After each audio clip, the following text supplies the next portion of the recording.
नारायणं नमस्कृत्य नरं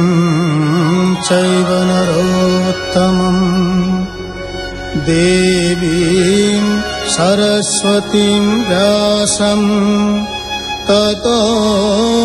जयमुदीरयेत्। मूकं करोति वाचालं पङ्गुलङ्घयते गिरिं यत्कृपातमहं वन्दे परमानन्दमाधवम्। मुनिमाने सुतଙ୍କୁ ପଚାରିଲେ, ଈଶ୍ୱରଙ୍କ ଚିନ୍ତାରେ ସବୁବେଳେ ବୁଡ଼ିଥିବା ସୁକଦେବ ପୁଣି କାହିଁକି ଭାଗବତ ଶିକ୍ଷା କଲେ? ମୁନିମାନଙ୍କ ସନ୍ଦେହ ଦୂର କରିବାକୁ ଯାଇ ସୁତ କହିଲେ, ଭକ୍ତ ପରୀକ୍ଷିତଙ୍କୁ ହରିଚରିତ ଶୁଣାଇବାକୁ ସୁକମୁନି ଭାଗବତ ଅଭ୍ୟାସ କରିଥିଲେ। କାଲି ଆପଣମାନେ ଶୁଣିଥିଲେ, ମହାଭାରତ ଯୁଦ୍ଧ ପରେ ଦୁର୍ଯ୍ୟୋଧନଙ୍କର ଜାନୁଭଙ୍ଗ ହେବାରୁ ବ୍ୟାସ ସରୋବରରେ ଲୁଚିବା ଏବଂ ସେଠାରେ ଦ୍ରୋଣଙ୍କ ପୁତ୍ର ଅଶ୍ୱତ୍ଥାମାକୁ ଧରଣୀ ଅପାଣ୍ଡବା କରିବାକୁ ସେନାପତି ପଦରେ ବରଣ କରିବା,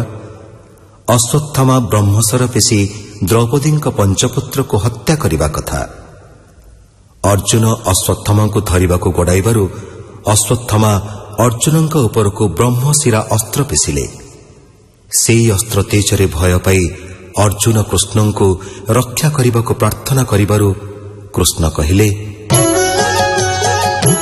ଶ୍ରୀକୃଷ୍ଣ ବାଚ ଜୀବନ ଡରେ ଦ୍ରୋଣ ବଳା ଅତି ମାନୁଷ କର୍ମ କଲା ମନ୍ତ୍ର ନ ଜାଣ ଏ ସଂହାରେ ବେଗେ ପେଶିଲା ପ୍ରାଣ ଡରେ ଏହା ନିବାରେ ଶସ୍ତ୍ର ନାହିଁ କେହି ନ ଜାଣି ଦେହ ବହେ ତୁ ତ ସକଳ ଶାସ୍ତ୍ର ଜାଣ ଚଞ୍ଚଳ ଚିତ୍ତେ ନ ପ୍ରମାଣୁ ଏ ବ୍ରହ୍ମ ଶସ୍ତ୍ର ତେଜ ଘୋର ତୁ ବ୍ରହ୍ମ ଶସ୍ତ୍ରେଣ ନିବାର। ସୁତବାଚ ଶୁଣି ଗୋବିନ୍ଦ ମୁଖବାଣୀ ଅର୍ଜୁନ ମନେ ମନେ ଗୁଣି ତକ୍ଷଣେ ଆଚ ମନ କଲ କୃଷ୍ଣଙ୍କୁ ମନେ ସୁମରିଲା ଦ୍ରୋଣଙ୍କ ତହୁ ଅଛି ଜାଣି ଭାବେ କହିଲେ ଚକ୍ରପାଣି ବ୍ରହ୍ମସରକୁ ବ୍ରହ୍ମସର ମନ୍ତ୍ରୀ ପେଶିଲା ବୀରବର ଗଗନ ମଧ୍ୟେ ବିନିସରେ ଭୂମିକମ୍ପ ଥର ହରେ।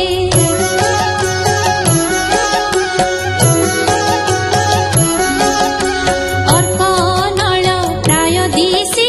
ବେଢ଼ିଲେ ଦଶ ଦିଗ ଗ୍ରାସୀ ସେବେନି ଶସ୍ତ୍ର ତେଜ ରାଶି ପ୍ରଳୟା ନଳ ପ୍ରାୟ ଦିଶି ଦହିବା ପ୍ରାୟ ତ୍ରିଭୁବନ ଦେଖି ଡରିଲେ ସର୍ବଜନ ତେଜେ ତାପିତ ତ୍ରିଭୁବନ ତା ଦେଖି କହିଲା ଅଶ୍ୱତ୍ଥାମା କେଶେ ପ୍ରଚଣ୍ଡ ରୋଷେ ଶିର ଛୁଣି ଆକର୍ଷି ପଡ଼ିଲା ଧରଣୀ କର ଚରଣ ତନୁ ଛନ୍ଦେ ବେଗେ ବାନ୍ଧିଲା ମାଲବନ୍ଧେ କରୁଣ ପାଶ କୁସୁମରେ ପଶୁଙ୍କ ପ୍ରାୟ ବନ୍ଦୀ କରି ଅର୍ଜୁନ ମନେ ଦୟା ବହି ରାଜସଦନେ ନେବା ପାଇଁ ରଥର ଦଣ୍ଡେ ବାନ୍ଧି ଆଣି ଦେଖି ବୋଲନ୍ତି ଚକ୍ରପାଣି।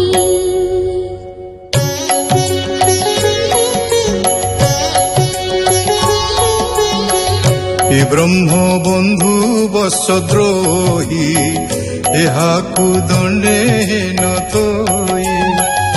ମନେ ତୁ ଅନ୍ୟନ ବିଚାର ବେଗେ ହାର ପ୍ରାଣ ହର ନିର୍ଦ୍ଦୋଷ ବାଳକ ଶୟନେ ଥିଲେ ଯେ ନିଦ୍ରିତ ଲୋଚନେ ଏନା ସକଲା ତାଙ୍କ ପ୍ରାଣ ଏବେ କହିବା ପାର୍ଥ ଶୁଣ।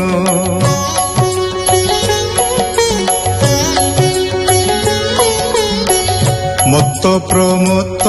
ଉନ୍ମତ୍ତ ବାଳ ବନିତା ନିଦ୍ରାଗତ ଶରଣାଗତ ରଥହୀନ ସଙ୍କଟେ ଦେଖିରି ପୂଜନ ଏହାଙ୍କୁ ବଧ ଯେ କରନ୍ତି ଜୀବନ ଥାଉ ସେ ମରନ୍ତି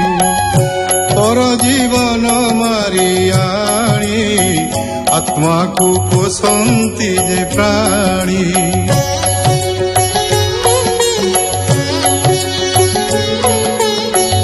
ତାଙ୍କୁ ମାରନ୍ତେ ବହୁ ପୁଣ୍ୟ ବେଦେ କହନ୍ତି ବିପ୍ରଜନ ତୁଜେ ଦ୍ରୌପଦୀ ଆଗେ ରହି ପ୍ରତିଜ୍ଞା କଲୁ ଗର୍ବ ବହି ବୋଇଲୁ ନ କାନ୍ଦ ସୁନ୍ଦରୀ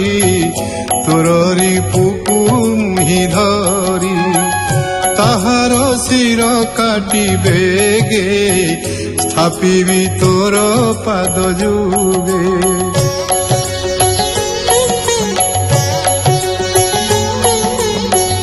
ବେଗେ ଏହାର ପ୍ରାଣହର ନିମିଷେ ବିଳମ୍ବନ କର ଏ ପାପିଆ ତ ତାଇନର ବାଳକ ହନ୍ତାଏ ତୁମ୍ଭର ଯାହାର ଆଶ୍ରେ ଭୋଗ କଲା ତାର ଅପ୍ରିୟ ଏ ଚିନ୍ତିଲା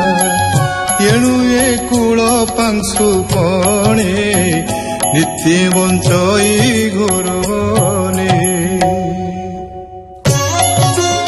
সুতৌবাচ এ মন্তে ধর্ম পরীক্ষার্থে কৃষ্ণ কহিলে নানা মতে অর্জুন ন শুণই তাহা গুরু পুত্রকু করি দয়া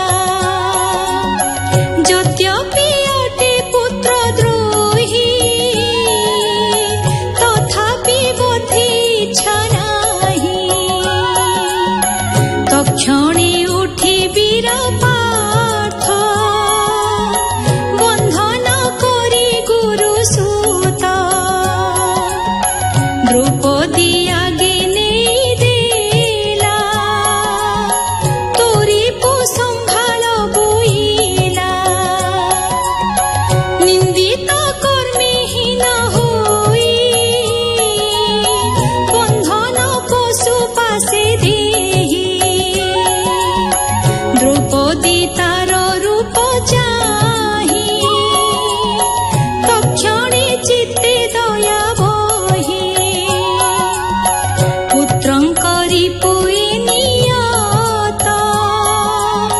স্বভাবে দ্রোণ গুরু সুত